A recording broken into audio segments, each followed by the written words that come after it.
Welcome to the Network Plus Prepcast, your dedicated audio companion for mastering every objective on the CompTIA Network Plus certification exam.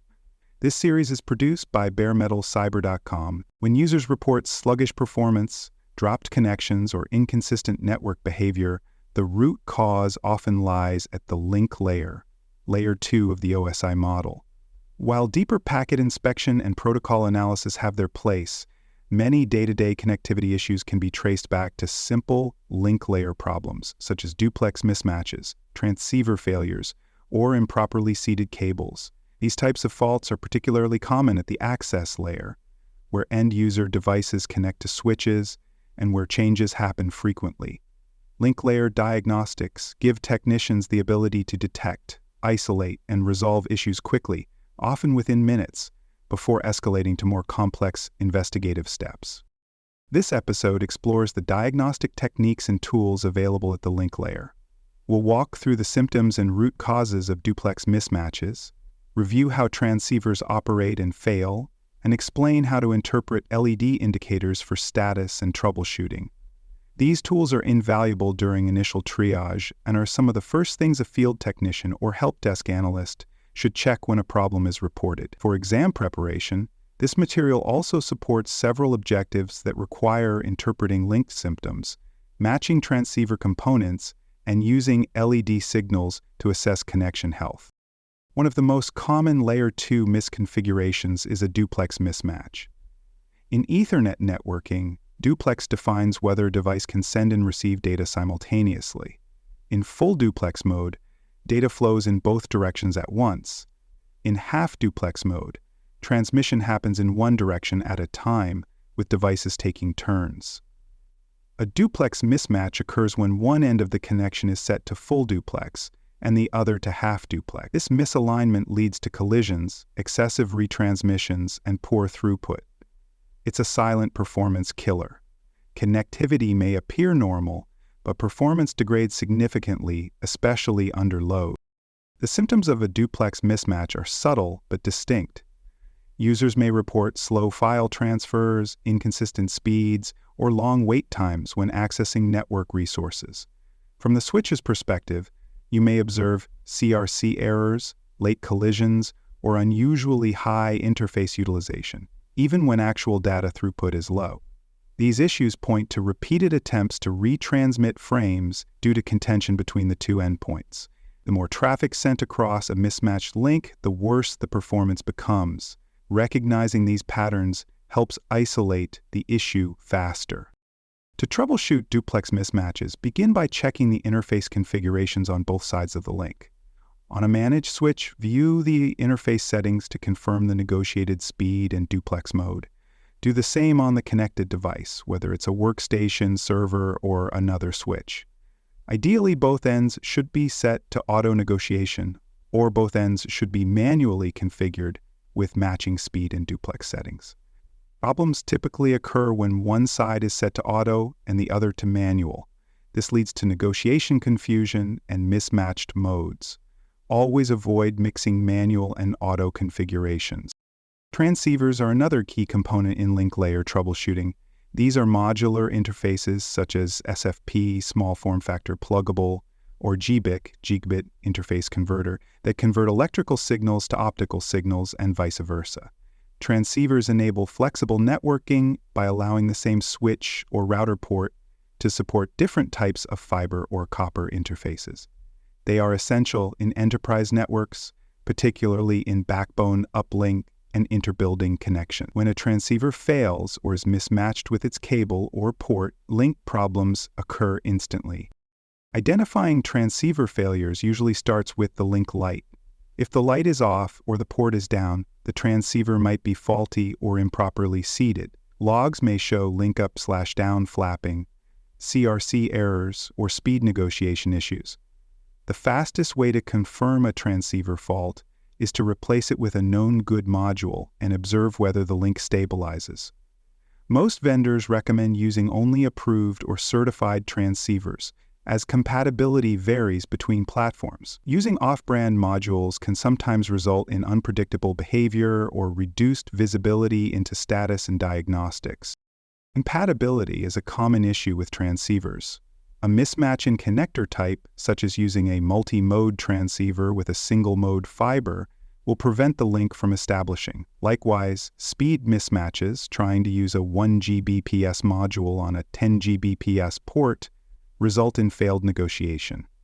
Some switches or routers will log explicit errors when a mismatched transceiver is detected, while others will simply fail to establish a link.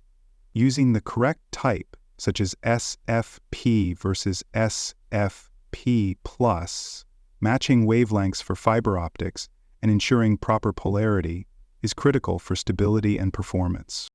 Handling transceivers correctly is also important. The optical elements inside fiber transceivers are sensitive to dust, static, and physical stress.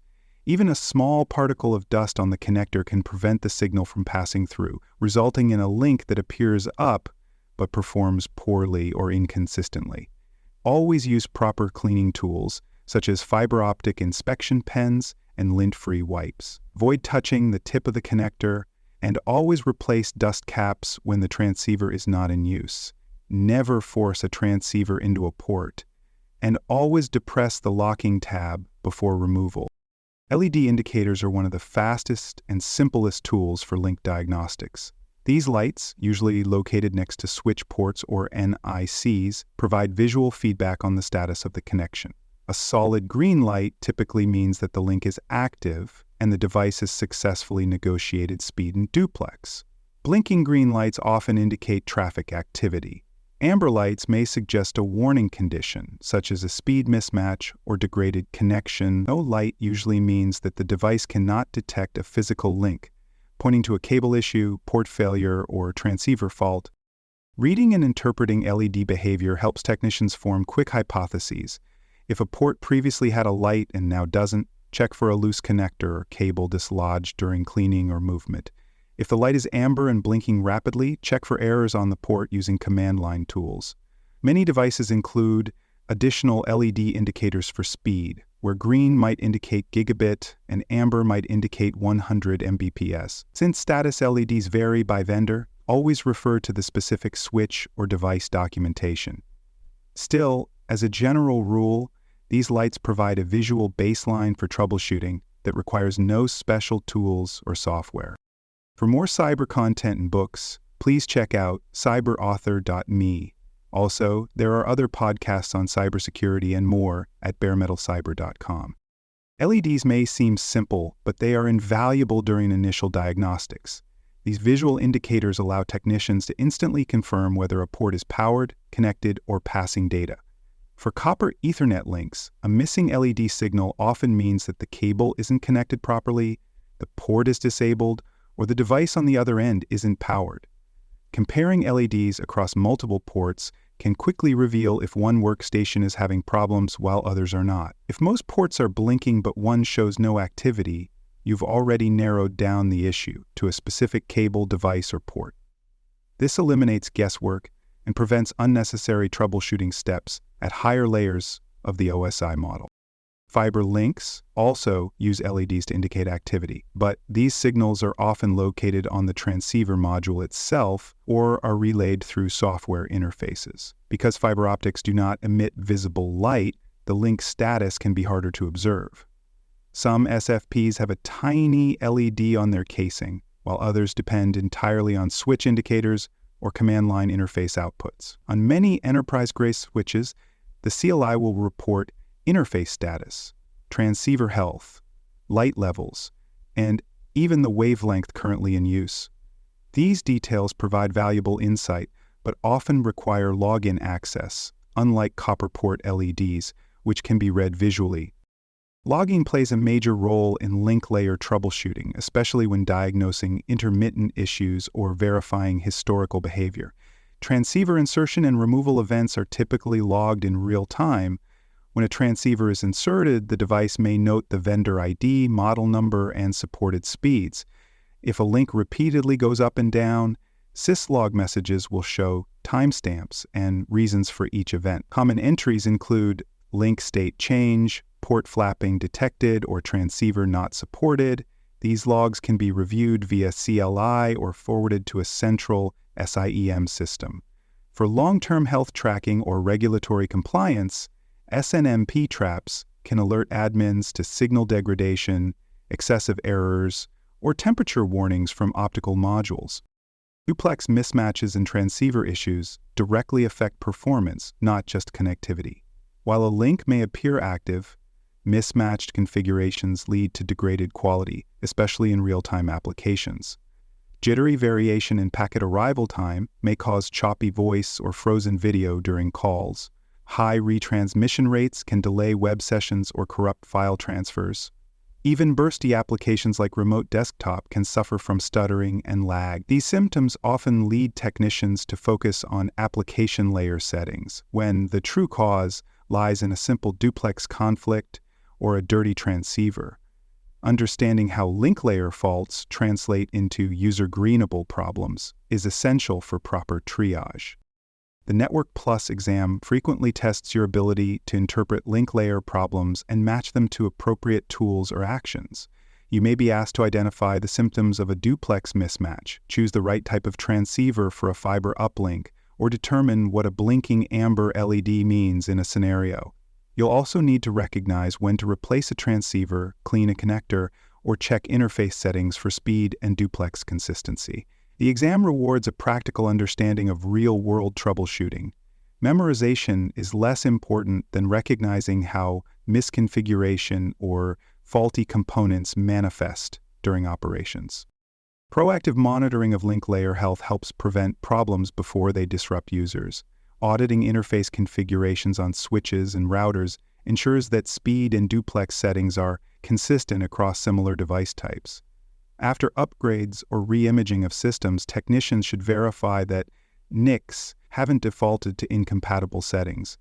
Logging tools can be configured to flag unexpected link state changes or negotiation failures.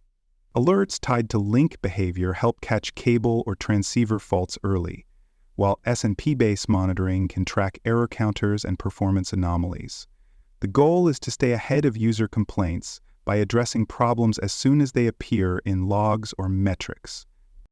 Link layer diagnostics are also heavily used in field support and first response situations. When a user reports slow speeds or disconnection, the technician's first step is often a glance at the LED. If the port light is off or amber, they know to begin with the cable or transceiver. If the light is green, but the performance is poor, checking duplex settings or replacing patch cables becomes the next logical step. These checks are accessible even without system login or advanced tools, making them ideal for remote sites, satellite offices, or walk-up troubleshooting. They are fast, reliable, and cost-effective. To summarize, link layer diagnostics offers some of the quickest and most reliable wins in network troubleshooting. They form the foundation of daily operations and rapid response activities. LEDs indicate port and link status. Duplex mismatches cause performance issues that are often invisible unless you're looking in the right place. Transceivers can introduce hard-to-find problems when dirty, mismatched, or failing. All of these elements can be inspected and often resolved without packet captures, deep logs, or external analysis tools. When troubleshooting, always start at the link. It's where visibility begins, and it's where many problems can be solved immediately. Thank you for listening to this episode of the Network Plus Prepcast, your trusted audio guide to the CompTIA Network Plus certification. This episode was produced by baremetalcyber.com. For more cybersecurity podcasts, books, and resources, visit baremetalcyber.com. Thanks for joining us for this episode of the Bare Metal Cybersecurity Plus podcast. For more episodes, tools, and study support, visit us at baremetalcyber.com. And before you take the test, make sure to check out the practice questions in the book Achieve CompTIA Security Plus SY0-701 Exam Success by Dr. Jason Edwards. They cover every domain and are a powerful way to lock in your knowledge.